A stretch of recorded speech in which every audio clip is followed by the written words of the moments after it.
Rachel arrived with her family at the secluded Baptist community of Pine Hollow, a place so hidden in the folds of the Cumberland foothills that even maps of the time barely acknowledged its existence. What occurred during their brief 3-day visit was carefully chronicled in the private journal of Pastor William Phillips. This journal remained buried in time until 1987, when the dilapidated old church was torn down, and the writings were unearthed. Pastor Phillips notes, penned in a precise and disturbingly detailed hand, captured events that continue to baffle scholars and psychologists alike. Despite extensive study, no one has been able to explain how small children could have accessed information that no living soul should have known. The Morrison twins didn't merely make predictions, they exposed hidden truths, spoke of long-forgotten tragedies, and described individuals they had never encountered. What truly chilled those who read the entries, however, was that every word the girls spoke was later confirmed to be undeniably true. This story isn't for the faint of heart, it's for those willing to face the inexplicable. Before diving deeper into the unsettling mystery of the Morrison twins, consider subscribing. You won't want to miss what's ahead, facts that many historians avoid discussing. And tell us in the comments where you're tuning in from, because while this took place in Kentucky, it may be more connected to your world than you realize. Our journey into the unknown doesn't begin with ghosts or curses, it starts with something even more disquieting: the idea that the human mind may have access to knowledge science has yet to explain. In 1834, Kentucky straddled the line between the wild frontier and the slowly encroaching hand of civilization. Remote enclaves like Pine Hollow lived untouched by the rest of the world, self-reliant and isolated. Founded in 1818 by 3 families seeking to practice their faith without interference, the town grew slowly into a tightly knit community of just over 100 people. Everyone knew everyone. Blood ties and strict adherence to Baptist teachings shaped every detail of their existence. At the center of this world stood a modest wooden chapel, crafted from local timber by the very hands of those who prayed within it. Pastor William Phillips, a thoughtful and scholarly man who had given up a life of ease in Lexington, devoted himself to this flock. He served not only as spiritual guide, but also as the community's only recorder of vital moments: births, deaths, marriages, and anything deemed worthy of being remembered. His precise documentation would prove vital in capturing what unfolded during the Morrisons' visit. Ezekiel Morrison was a familiar figure across the Appalachian church circuits. Towering and rugged, with hair already silvered by a life of hardship, he walked from settlement to settlement with nothing but a time-worn satchel, his Bible, and a journal where he noted his thoughts on faith and life. He had been raising his daughters alone since his wife, Sarah, perished during their birth, lost in a brutal winter storm that left their cabin snowbound and silent for weeks. The twins, Rachel and Rebecca, were mirror images in appearance but opposites in nature. Rebecca, older by only a few minutes, was bright and spirited, quick to engage with anyone she met. Her laugh was warm and full, and her confidence left an impression on everyone she encountered. Rachel, on the other hand, was soft-spoken and thoughtful. She rarely sought attention, seeming content to linger just behind her sister's brightness. Yet those who observed them closely began to notice peculiar things. Rachel often initiated a sentence that Rebecca would complete. At times, one would respond to a question that had been directed at the other. It was as though a single consciousness flowed between them, one voice divided into two. And this eerie synchronicity was only the beginning. Before Rebecca could say a word, her sister cut in. The Morrisons were no ordinary family among the traveling preachers of the region. Ezekiel, the father, had earned a quiet yet growing reputation for igniting spiritual change wherever he went. Whispered stories followed them of sinners returning to the fold, of neighbors mending decades-long feuds, and of revivals that lingered long after their departure. Some credited Ezekiel's fiery sermons, but those who paid closer attention noticed that real transformation often began after private conversations with his daughters. The road to Pine Hollow had been especially grueling. Late autumn rains had soaked the mountain trails, turning them into rivers of mud. Rachel had fallen ill with fever, and Ezekiel had carried her the last 5 miles on foot.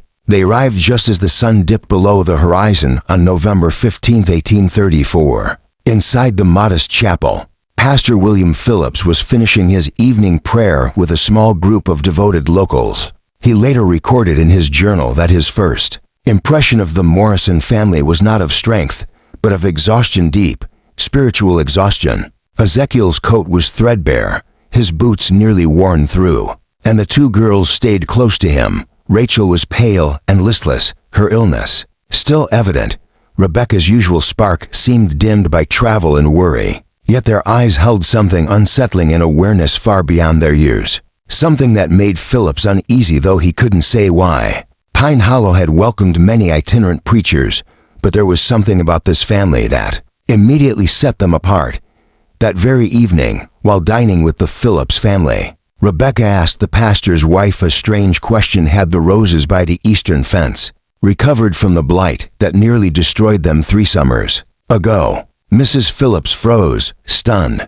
The roses had indeed suffered a terrible blight, but it was an old and private matter, something never spoken of outside town. When asked how she knew, Rebecca only smiled and said she'd seen them in a dream while walking and somehow knew they were the most beautiful in the area. Pastor Phillips wrote down the incident that night in his journal. It would be the first of many that shook the community's understanding of what was natural. The next morning brought a biting wind that rattled the windows of the small guest cabin where the Morrisons had been housed. Phillips, rising early to prepare his sermon, found Ezekiel already awake by the hearth, staring into the ashes of the fire with an expression of unease. His Bible was open, but he wasn't reading it.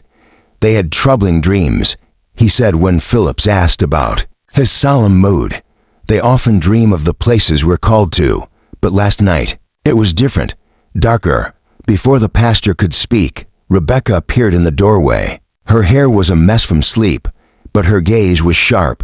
"Pastor Phillips," she said calmly, "under the 3rd floorboard from the altar in your church, there's something buried that doesn't belong there." Rachel saw it in her dream. "I dreamed why it was hidden." Phillips felt a chill pass through him. There was something hidden there, a bottle of whiskey.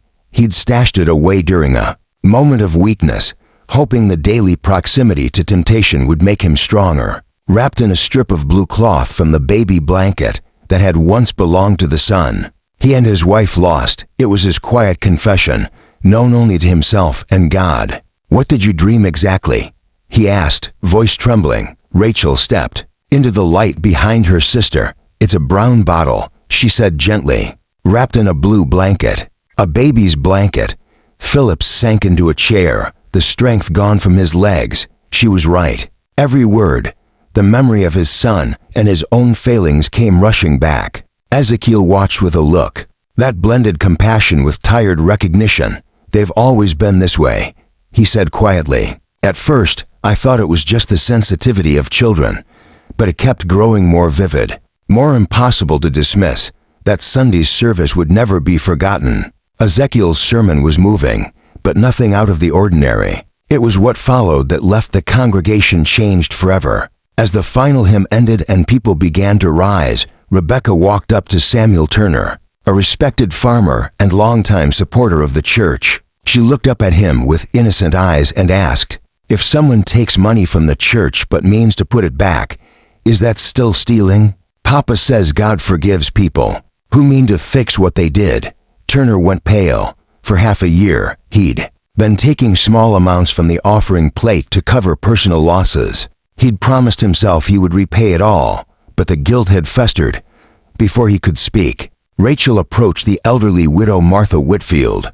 "Your husband didn't die in that farm accident, did he? He's still alive somewhere. That's why you hide the letters." Double quotes. Mrs. Whitfield swayed on her feet. Her husband had fled 15 years ago, abandoning her and their children. She'd invented the accident story to shield them from shame. The letters, which she still received from time to time, begged forgiveness. She had never shown them to another soul.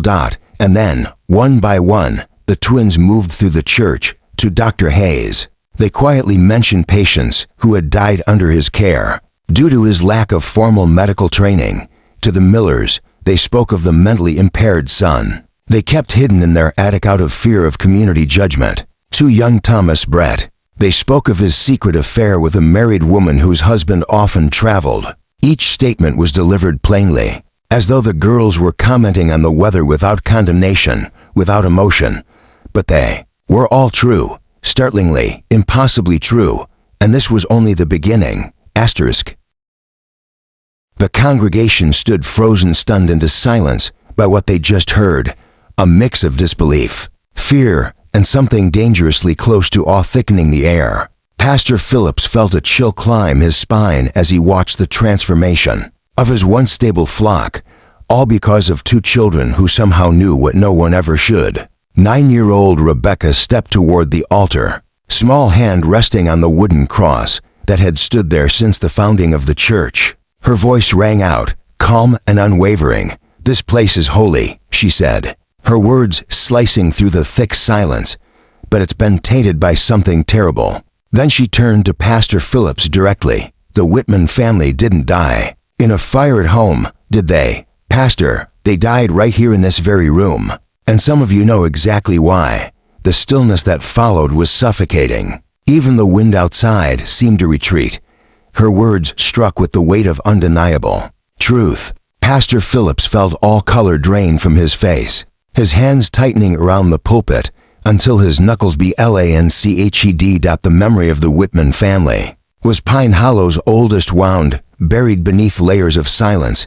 It had been 16 years since that winter, in 1818, when Pine Hollow was just a cluster of families fighting for survival. The Whitmans were pillars of the community. Jacob Whitman was both blacksmith and informal leader, his wife Mary, a healer, and their daughters twins Hope and Faith, loved by everyone. Official records, kept by Pastor Phillips's predecessor, told of a tragic fire during a snowstorm that took their lives. The community had mourned, held a funeral, and tried to move on. But what Rebecca was suggesting, that their deaths were not only different, but deliberately hidden, was something even the oldest members feared to confront. Slowly, Elder Thompson stood.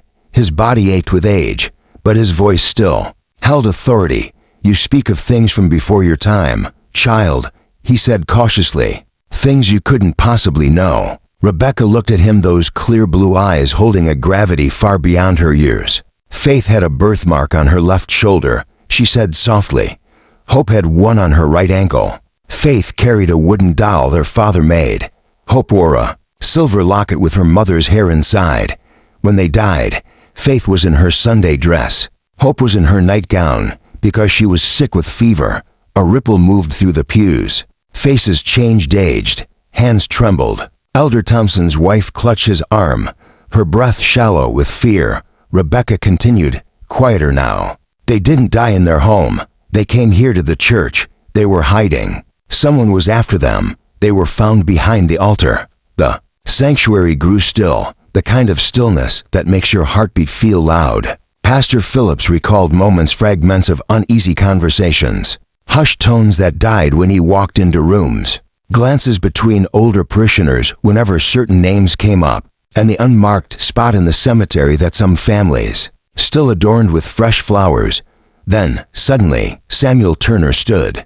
His voice was loud, but lacked strength. "This is madness," he barked. "They're just children telling stories meant to frighten us." But even as he denied it, others began to speak. Mrs. Carter whispered about strange blood stains that had once appeared on the church floor, stains that wouldn't wash away, no matter how hard they scrubbed.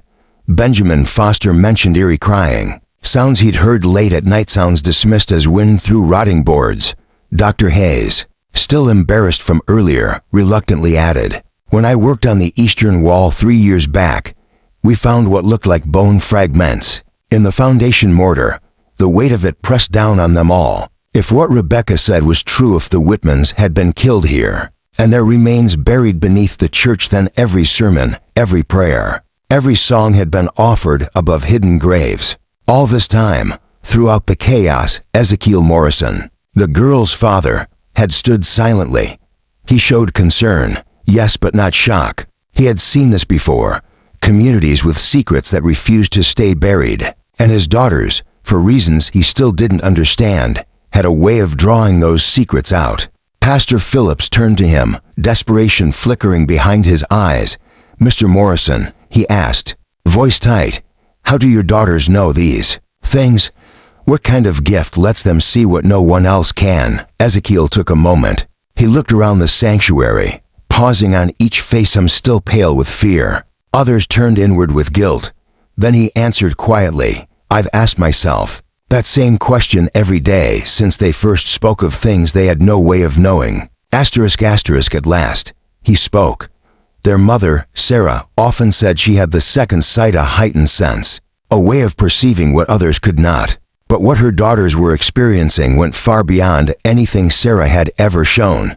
They described places they'd never visited, spoke of strangers in stunning detail, and recalled events that happened long before they were born. He hesitated, glancing at the girls with a mix of affection and deep sorrow. "At first," he admitted, "I thought it was a gift, something divine meant to help me guide those in need. But over time, I've started to question whether it's truly a blessing. The things they know, it comes at a price. They carry the sorrow of others, the shadows of secrets not meant for young hearts. They bear knowledge far too heavy for children." As if drawn by their father's words, the two girls quietly stepped forward, standing side by side at the front of the church. They looked perhaps for the first time since arriving exactly as young as they were, small, fragile, swallowed by the enormity of what surrounded them. Rebecca's voice, once steady and bold, now held a tiredness far beyond her years. "We don't get to choose what we see," she said softly. "The dreams, they come whether we want them or not. We see what was, what is, and sometimes what's still coming." Rachel nodded, solemnly, reaching out to grasp her sister's hand. "The Whitman sisters visit us in our sleep. They want their story to be told. They want to be remembered for who they really were." A hush fell over the congregation, but this silence was not from disbelief. It was the stunned quiet of people trying to reconcile the impossible with the world they thought they understood. Faces in the pews reflected doubt, fear, and for some a flicker of hope that perhaps the grave wasn't the final end after all. Pastor Phillips stood at the brink of a decision that would shape the rest of his calling. He could ignore the girls' visions, dismiss them as childish invention or worse, and preserve the town's comfortable sense of order, or he could search for the truth, regardless of where it led, and risk shaking the very foundations of Pine Hollow. That night, as dusk crept across the narrow dirt lanes of the settlement, Pastor Phillips found himself restless. His evening prayers lay forgotten. The girls' words had disturbed something deep in him, not just because they were accurate, but because they forced him to face the doubts he had buried long ago. He had come to Pine Hollow 5 years earlier, full of purpose, eager to serve in a quiet place untouched by the religious disputes dividing larger communities. Across Kentucky, his predecessor, Pastor Mariah Hayes, had left behind a trove of detailed records, notes on births, deaths, and nearly every event of note. Yet Phillips had always found something unsettling in the older volumes. In particular, the winter of 1818 felt incomplete. The notes mentioned harsh blizzards, dwindling supplies, and the passing of several elderly settlers. But the tragedy of the Whitman family was barely acknowledged. Jacob Whitman, his wife Mary, and their twin daughters Hope and Faith were said to have perished in a fire. On the night of December 21st, their burial was recorded with a brief mention of a proper Christian farewell. Phillips had always found the brevity strange. Pastor Hayes had been meticulous. Why would he gloss over the death of such a well-known family? Determined to uncover whatever truths the Morrison twins had stumbled upon, Phillips returned to the church's archives with renewed purpose. Hidden among old ledgers and forgotten files, he found a slim leather-bound journal he had never noticed before. Its pages were fragile, stained with water and age, but the handwriting unmistakably belonged to Pastor Hayes. What Phillips read, beneath the flickering glow of a candle, would alter everything he thought he knew about the town's past. The journal revealed that Pastor Hayes had harbored deep unease about the night the Whitmans died. According to his private entries, Jacob Whitman had discovered there was something deeply troubling about certain individuals in the community, something severe enough that Jacob Whitman had demanded a public confession and restitution. though the details weren't spelled out in Pastor Hayes's journal. His writings hinted at financial misconduct, perhaps even something darker. On the night of December 20th, 1818, Jacob had confronted several prominent men in the community. The meeting, according to Hayes, grew heated and dragged on well past midnight. Voices were raised. Accusations of theft, corruption, and veiled threats filled the room, threats that, if acted upon, would tarnish the legacies of some of Pine Hollow's most respected families. Then came Hayes's final journal entry, dated December 22nd. It was brief and chilling. "May the Lord forgive us for what we've done." Jacob and his family came to the church for protection, but they were pursued. "I heard the children crying, then only silence. By morning, we found them just as they had been left." Elder Thompson and the others claimed the truth would ruin us all, and the only way forward was to protect the community.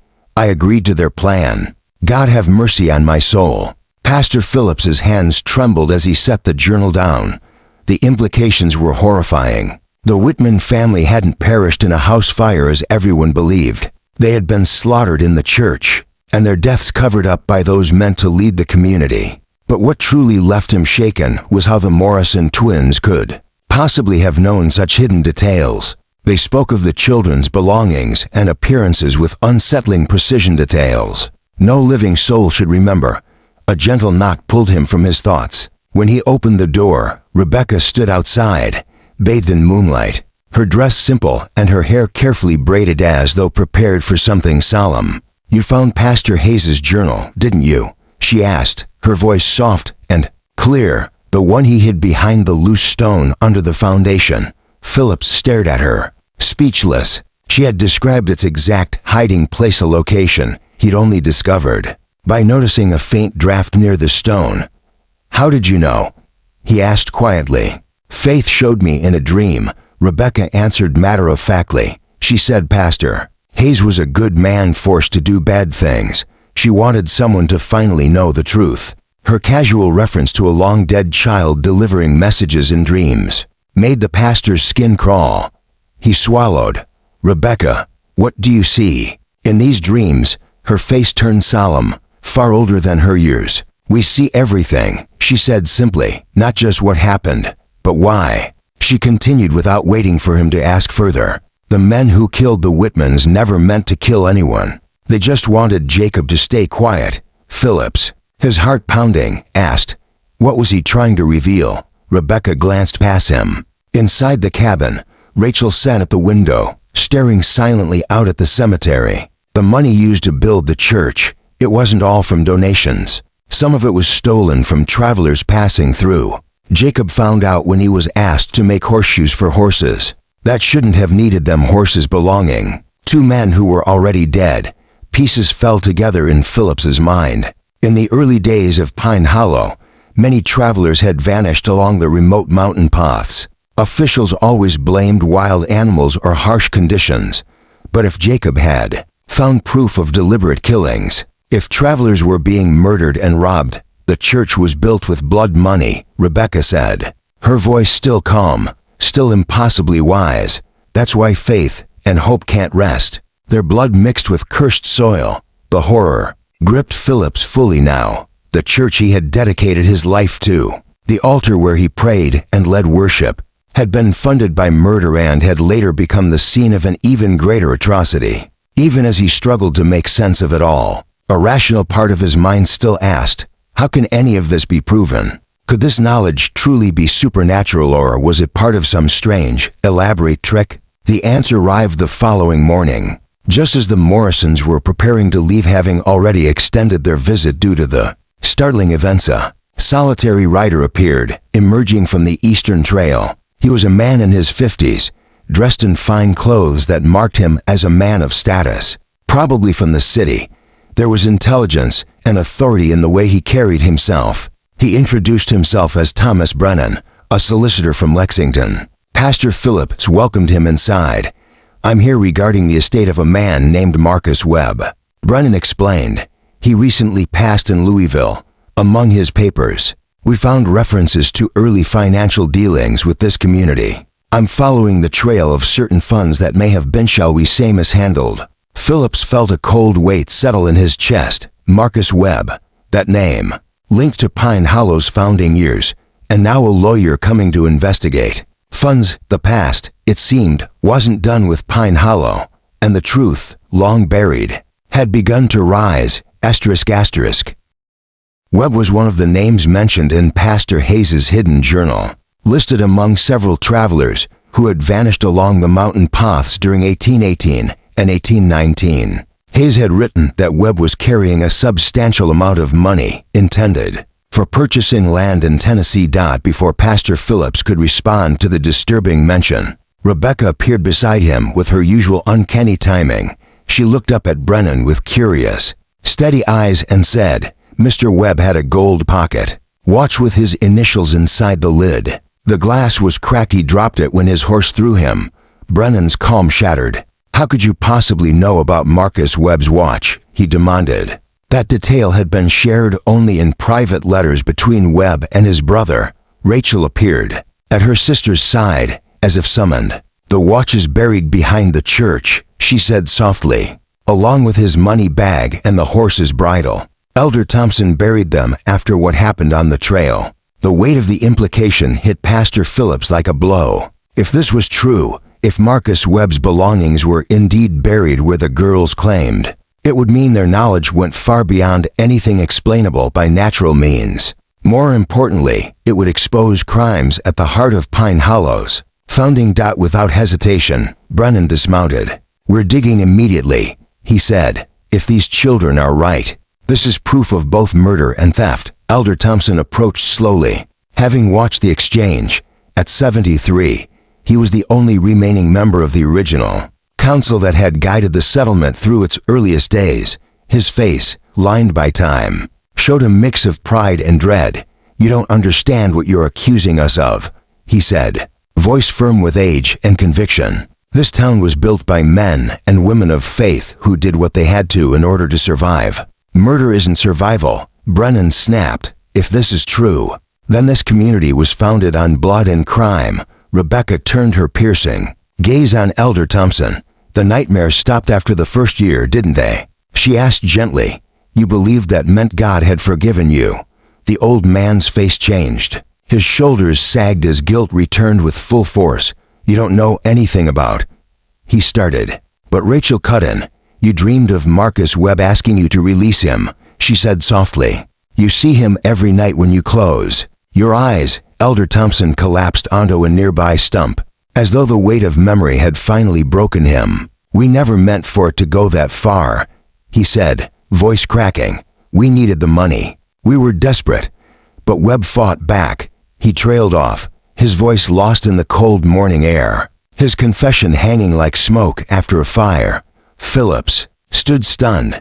Everything he believed about his congregation, his church, and his God was unraveling before him. Ezekiel Morrison, who had stood in silence throughout, finally spoke. "The truth finds its way," he said. "My daughters don't choose what they reveal. They simply channel what demands to be spoken." Brennan wasted no time organizing the excavation. Men from the town gathered with shovels, guided by the exact instructions the twins provided. Phillips watched, his stomach in knots, knowing they were about to uncover truths that would shatter Pine Hollow's origin story. They didn't have to dig long. Just 3 feet down, their tools struck metal, carefully brushing away the dirt. They uncovered a gold watch, its glass cracked exactly as Rebecca had described. Inside, the initials MW gleamed faintly. Beside it lay a weathered money pouch and the decayed remains of a horse's bridle. Brennan examined the items closely. Every detail matches what Webb's brother described the engraving. The broken crystal, even the chain. His tone was professional, but his expression was grim. But it was Elder Thompson's reaction that sealed it. He stared at the objects as if they were ghosts returned from the earth, his lips moving silently, prayer or confession. No one could tell. There were others. He finally whispered. Webb wasn't the first, and he wasn't the last. That mountain trail, it was perfect. Travelers came alone, with gold for land or trade. We just took what we needed. The horror of it settled over the gathered crowd. Pine Hollow had not been built by toil and faith alone, it had been paid for with stolen lives and buried sins. But for Phillips, the crimes were only part of the mystery. How had the Morrison twins known things that no living soul should? How could they name victims they'd never met, describe long-buried relics, reveal secrets hidden for decades? There was no explanation that made sense, at least not one that belonged to the world of the living. The possibility that death wasn't a true end began to grow in his mind, unsettling and unshakable. As twilight stretched across Pine Hollow, painting the churchyard and excavation site in gray and gold, Phillips felt the ground of his faith shift beneath him. 16 years of buried truth had just clawed its way to the surface, bringing with it questions that no doctrine had prepared him for. The twins stood together in the dusk, small silhouettes against the church that had been built with blood-stained gold and sealed with silent crimes. They tilted their heads toward the graveyard, as if listening to whispers carried on the wind, whispers only they could hear. Tomorrow would bring justice, perhaps even ruin. But tonight belonged to the dead, finally given voice through to children no one could explain. And as the cold dawn crept in, Pine Hollow could no longer hide from what it had become.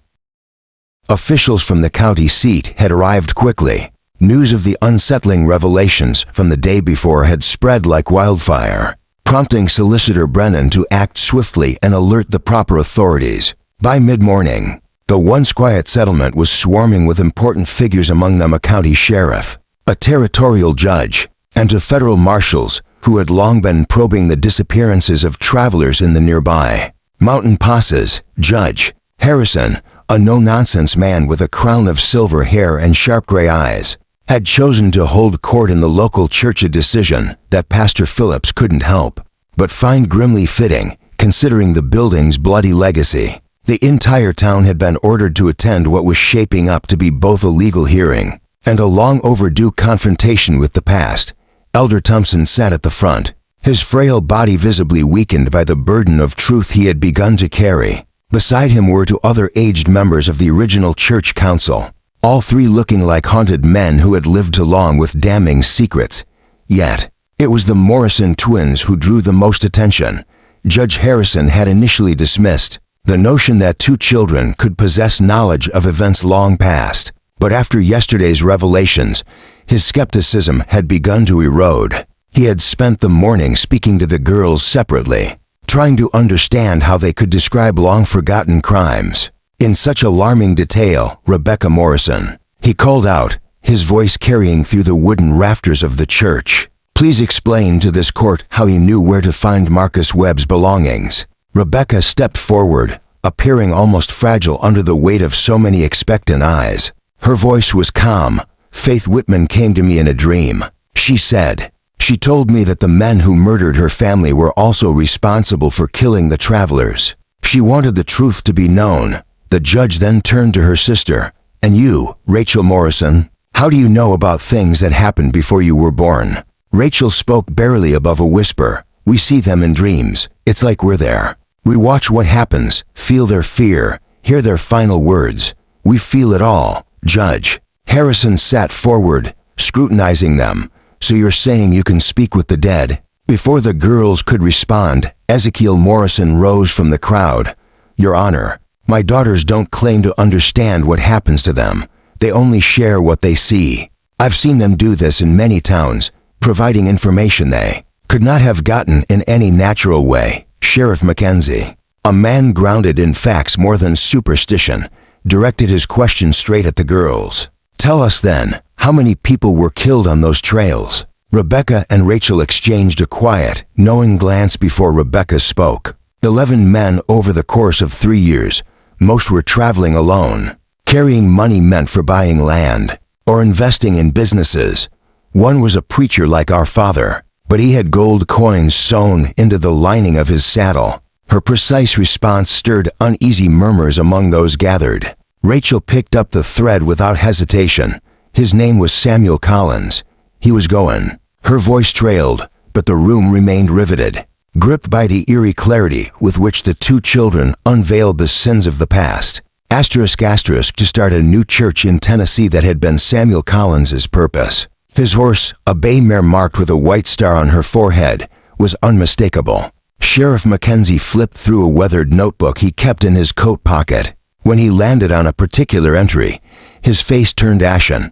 Samuel Collins vanished. On this route in September 1819, he said. And this horse description matches exactly what we had on file. But what came next rattled every soul in the building. Elder Thompson rose shakily to his feet, his frail hands trembling not just from age, but from the crushing weight of guilt. "Your Honor," he rasped, voice splitting with emotion.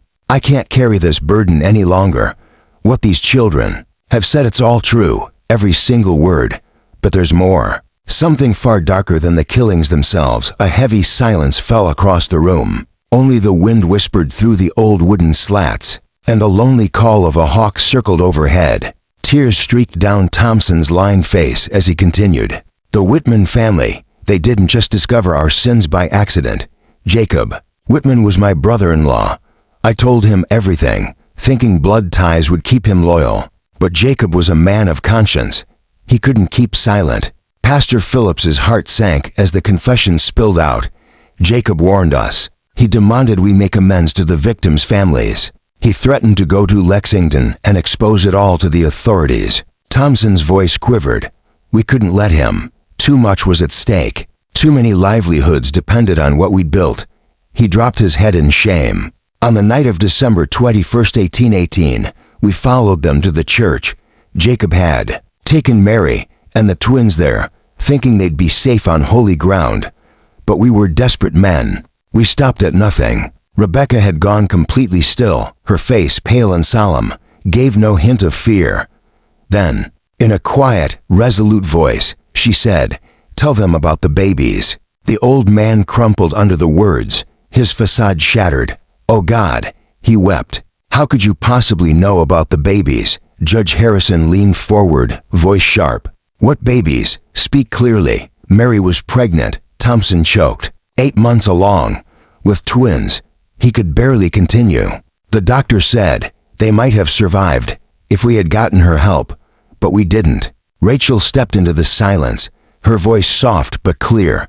"That's why we see everything so well. Faith and Hope Whitman weren't the only ones who died that night. Their unborn sisters died with them, for souls, all crying for justice." Her words rippled through the congregation like thunder.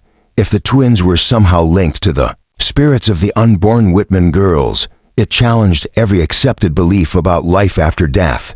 Dr. Hayes, the town's informal doctor, finally spoke. "I helped with the burial," he said slowly. "We found signs of pregnancy, but we convinced ourselves they were too young to count, that they didn't need blessings or sacred rites. Every soul counts in the eyes of God." Ezekiel Morrison declared, firm and unwavering, "Every life, no matter how brief, carries eternal weight." But Judge Harrison had little patience for spiritual matters.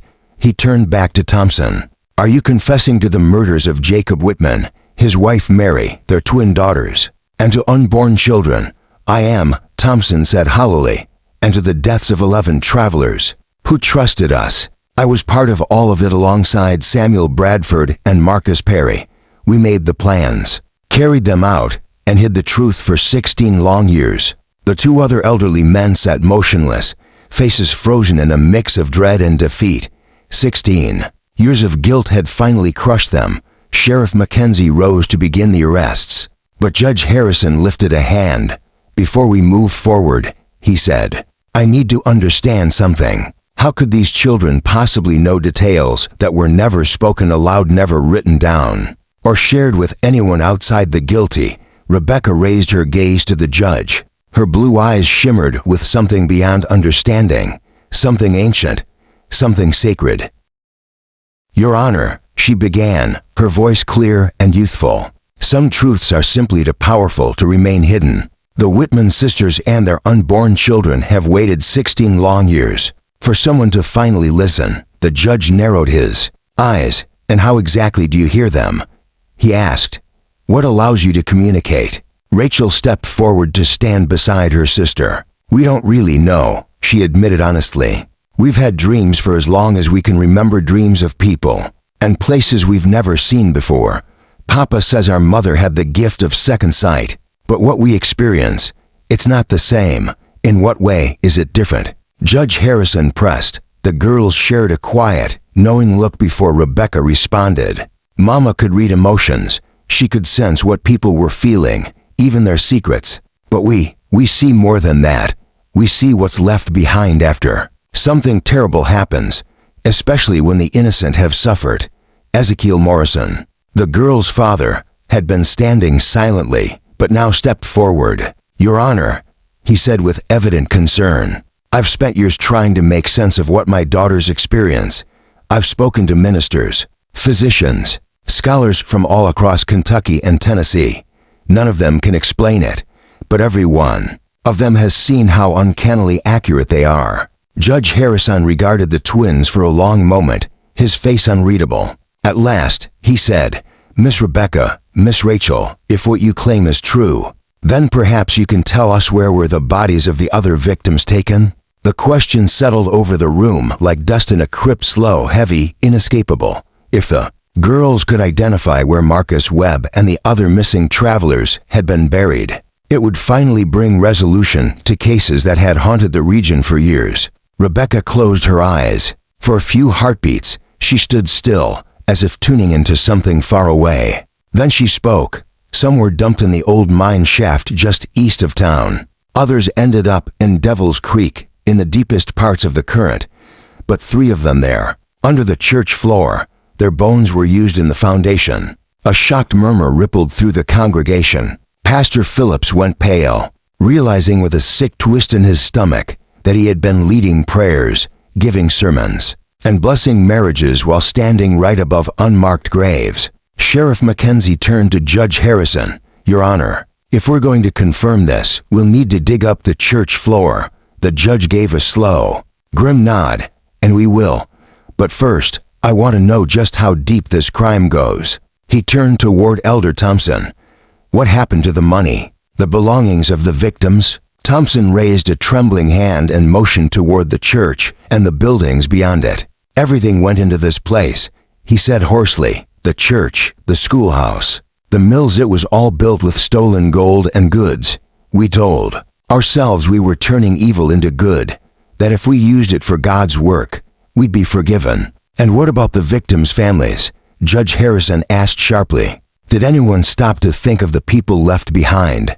Their wives, their children, the parents who waited for news that never came? Rachel answered, her voice soft but weighted with sorrow far beyond her years. Marcus Webb had a wife, Elizabeth, and 2 small sons. Samuel Collins was engaged. Her name was Catherine. She waited for him every day until she died of consumption 3 years later. A silence fell over the room. No one moved. The burden of the past had finally found its voice. The families of the missing had endured years of unanswered questions, years spent hoping, grieving, and waiting for closure that never came. But what disturbed everyone the most was how intimately the young girls spoke of the victims' lives. They didn't just recall names and dates. The Morrison twins spoke of the murdered men as though they had known them personally, sharing their hopes, their burdens, even the pain of promises left unfulfilled. It was as if the memories of these lost souls lived on in the children. Judge Harrison rose from his seat and addressed the hushed congregation. This court will recess until a full investigation is carried out regarding the claims brought forth today, he said. Sheriff Mackenzie was tasked with overseeing the excavation beneath the church floor and searching the sites the Morrison children had pointed out. Meanwhile, Elder Thompson, Samuel Bradford, and Marcus Perry were to remain in custody as formal charges were prepared. As the 3 men were shackled and taken away, the stunned congregation began to trickle out in silence. 16 years of well-guarded secrets had unraveled in the space of a single morning, exposing the rot at the heart of a community built on deception and bloodshed. Yet for Pastor Phillips, the revelations only deepened the mystery.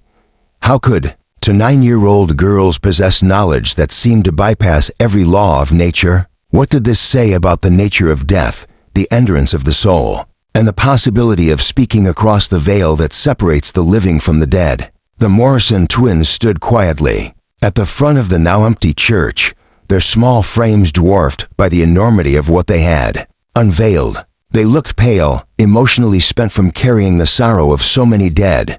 "Papa," Rebecca whispered, her voice barely audible. "Can we go now?" The voices, they're getting louder, and I can't tell them apart anymore. Ezekiel Morrison wrapped his arms around his daughters, the lines on his face etched with concern. "Soon," he murmured, "but first, we need to help them understand what you've shown." As the sun reached its peak, casting sharp beams across the cemetery and illuminating the earth behind the church, where digging had begun, the townsfolk braced themselves for more truths that would upend everything they believed about justice, forgiveness, and the weight of one's actions in this life and beyond. The excavation under the church took 3 days, under the stern watch of Judge Harrison. Sheriff Mackenzie's crew pried up the floorboards and carefully dug through the compacted dirt below. What they uncovered was nothing short of harrowing.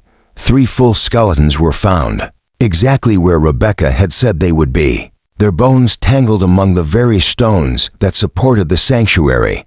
Among the remains were personal items that matched records from missing persons cases filed in the years 1818 and 1819. A gold ring, engraved with the initials JP, belonged to Joshua Patterson, a land surveyor who vanished while charting new territories. A knife with a silver handle was linked to William Morse, a merchant whose family had searched desperately for him across several states. But it was the third body that silenced any remaining doubts. Around its neck was a worn copper cross, identical to one described in vivid detail by the family of Robert Chen, a traveling preacher who disappeared while carrying donations meant for a new church in Tennessee. The cross had been mentioned by the Morrison twins days before the excavation, confirming that their knowledge had come from a place far beyond the ordinary. Piece by piece, the truth came together, each item of evidence adding weight to the horrifying realization. The crimes committed in Pine Hollow had been neither random nor isolated. This had been a deliberate and prolonged effort, murder and theft carried out over years to fund the founding of a community. On the 4th day, Judge Harrison stood before the people once again, the silver in his hair seeming more pronounced than ever. His voice was steady, though heavy with sorrow. "There is no doubt remaining," he declared. "Between 1818 and 1820, 11 men lost their lives on these mountain paths. They were slain by men who used their blood and their money to build this town. And the worst of it is that they then silenced anyone who might have exposed them." The town of Pine Hollow, once a symbol of quiet faith and unity, now had to face a painful reckoning. The truth had been buried literally beneath their feet, and now that it had surfaced, it demanded not just justice, but understanding, reflection, and a long overdue confrontation with the sins of the past. The families had guarded the truth for years. Now Elder Thompson, Samuel Bradford, and Marcus Perry stood in chains before the court, old men whose faces bore the deep lines of shame and the weight of long-held secrets. They understood that their remaining days would be spent behind bars. Judge Harrison addressed the court, his voice heavy with judgment. "What makes these crimes so horrifying," he said, "is not just their savagery but their cold precision. These weren't spontaneous acts of violence. These men built a method and organized scheme to pick out vulnerable travelers, murder them, and use the stolen wealth to create a community they claimed was holy." In the pews, Pastor Phillips sat in stunned silence, shaken to his core. Everything he believed in the congregation, the church, the sacred trust that held them together had been tainted. The very ground he preached on had been bought with blood. How could he continue as a spiritual leader in a place so deeply defiled? Then came the voices that shifted the room's atmosphere. Rebecca Morrison stepped forward, her voice pure and unwavering as it carried through the solemn space. "Judge Harrison," she said, "may we speak about forgiveness?" The judge looked down at her, surprised but attentive. After all he had seen and heard during the investigation, he had come to treat every word from the child with reverence. "Yes, child," he replied. "Please speak." Rebecca and her twin sister Rachel moved together, standing beneath the church's wooden cross, an icon now shadowed by a history of lies. "The Whitman sisters," Rebecca said softly, "want you to know they forgive the men who took their lives." Rachel picked up the thread as if from one soul. They understand how fear can drive people to do terrible things. But forgiveness doesn't mean freedom from consequences. The church fell silent as those words settled in. Justice had to be done, and the sins needed to be answered for. Judge Harrison gave a solemn nod. The court agrees. Elder Thompson, Samuel Bradford, and Marcus Perry will be tried for multiple murders and thefts. But the bigger question remained: what should be done with the church and community that had flourished on the fruits of those crimes? It was Ezekiel Morrison who rose next, his face lined with age and sorrow. Scripture tells us the children do not have to bear the sins of their fathers. He said, if this town chooses truth over comfort, if we come forward in honesty and atone, then we may still find redemption. But it must come through confession, restitution, and sincere repentance. Finally, Pastor Philip stood, his voice firm with conviction for the first time in days. This church must be rededicated, he declared. We'll exhume the remains beneath its floor and give them a proper burial. We'll seek out and compensate the families of those wronged, and we will build a memorial so the horrors committed here are never lost to time. Solicitor Brennan, who had been quietly recording every word, looked up. The estate of Marcus Webb alone is due substantial reparations, he added. His brother has given me full authority to recover the stolen assets and seek damages for 16 years of silence. Years of heartbreak had taken their toll on the community. Elder Thompson, frail and bound in chains, found the strength to speak. The money's gone, he murmured, used over the years for fixing homes, helping families, maintaining the church.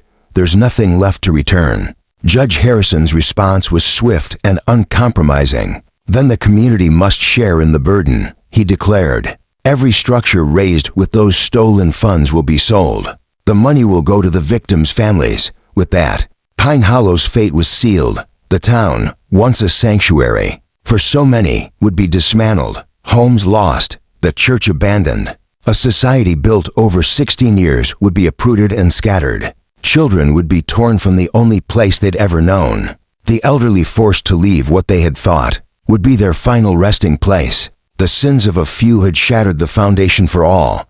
But what followed was even more haunting. Rebecca Morrison stepped forward, her voice unexpectedly commanding. Judge Harrison, there's something else about Pine Hollow, she said. The church fell into an eerie hush, broken only by the wind rattling the loosened boards and a low rumble of thunder rolling in from the mountains. What are you saying, child? The judge asked, though his tone revealed a deep unease. Rachel came to stand beside her sister. The mine shaft, she said softly, where they hid the bodies. It wasn't just for old crimes. People are still going missing along those trails. Sheriff Mackenzie sat upright. Are you saying the killings never stopped? Not by the same hands. Rebecca clarified.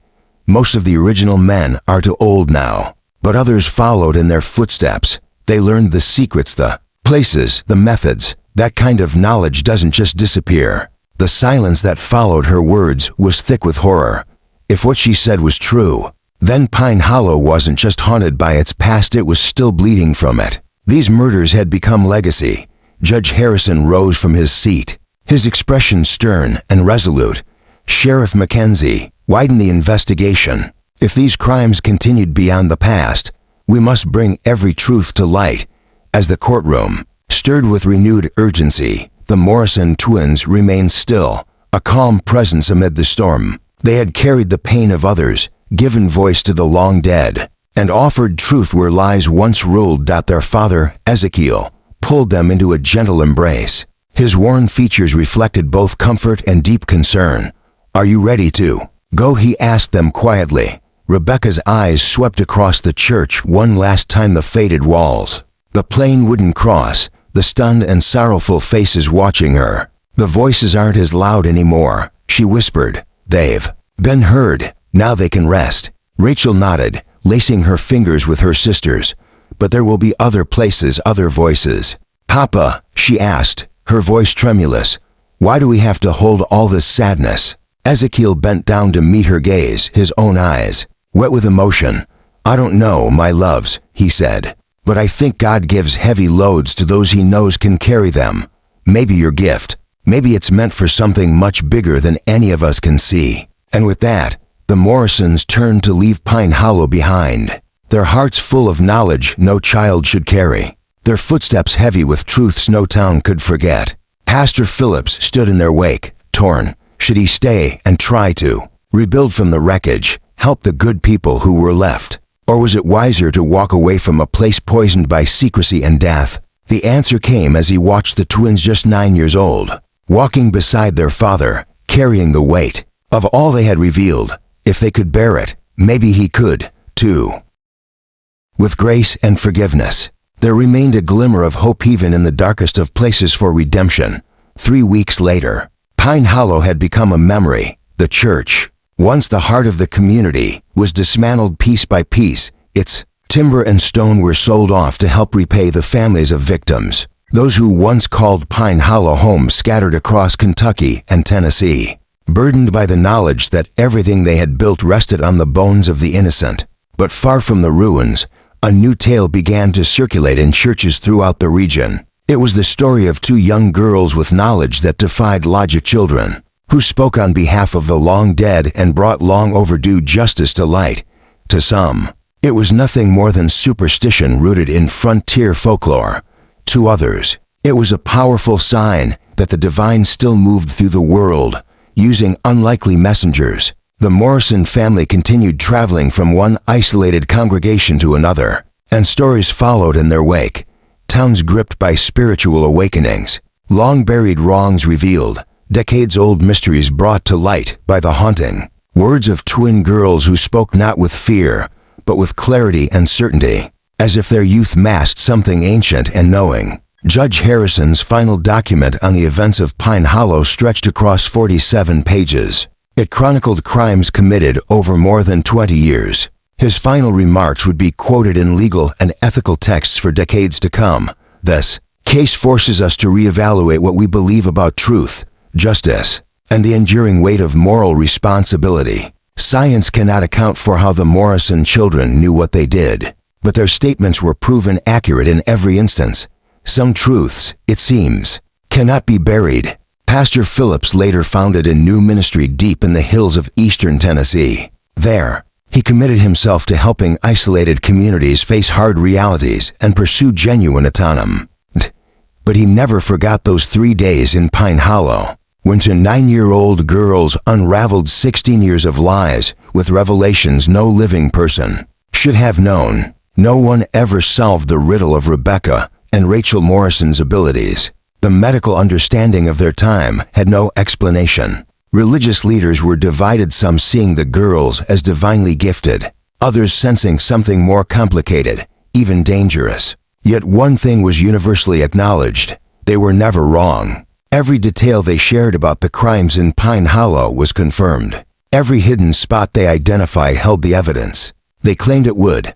Every secret they exposed stood up to independent scrutiny. What disturbed people most wasn't just what the girls revealed about past crimes. It was what their story implied about justice itself. If the dead remain unsettled until their stories are known, if innocence has the power to reach across death and demand that wrongs be righted, then perhaps morality extends far beyond our earthly lives. The Morrison twins disappeared from public record sometime in the 1840s. Their ultimate fate is unknown. Some say they continued their father's ministry, moving from town to town, quietly uncovering the buried truths of frontier America. Others believe they eventually found a way to silence the terrible gift within them and faded into anonymity. Yet, in the deep corners of Appalachia, in places where secrets still lie thick beneath the surface, there are whispers. Travelers speak of encountering twin girls who know things no living person should. Girls who name the dead, expose long-hidden sins, and serve as reminders that certain wrongs will never be forgotten. Are these the same Morrison twins, or merely echoes of their legacy? No one can say for sure, but science offers no answer, and faith only deepens the mystery. What can be said with certainty is this: truth, like energy, cannot be destroyed. It merely changes form, and sometimes it finds a voice, one willing to speak for those long silenced. The Pine Hollow case files remain preserved in the Kentucky State Archives, Anyone who wishes can review the thorough reports by Judge Harrison, the forensic evidence gathered by Sheriff Mackenzie, or the handwritten reflections of Pastor Phillips. But the heart of the mystery, the question of how two little girls could possess knowledge beyond the realm of human experience, remains unanswered. Perhaps some truths live in the space between logic and belief, in that fragile realm where reason ends and something else begins. So what do you believe? Did the Morrison girls truly speak for the dead, or is there a rational explanation waiting to be discovered? The facts are undeniable, but their source now that remains one of history's most enduring enigmas. What's your theory? Share your thoughts. Could it be that death isn't the end of awareness after all? Or do we simply not yet understand the mechanisms behind what we call impossible knowledge? Make sure to follow for more mysteries that test the limits of what we think we know. And remember, some truths will never stay buried. And sometimes, the most unexpected voices are the ones that carry the heaviest truths.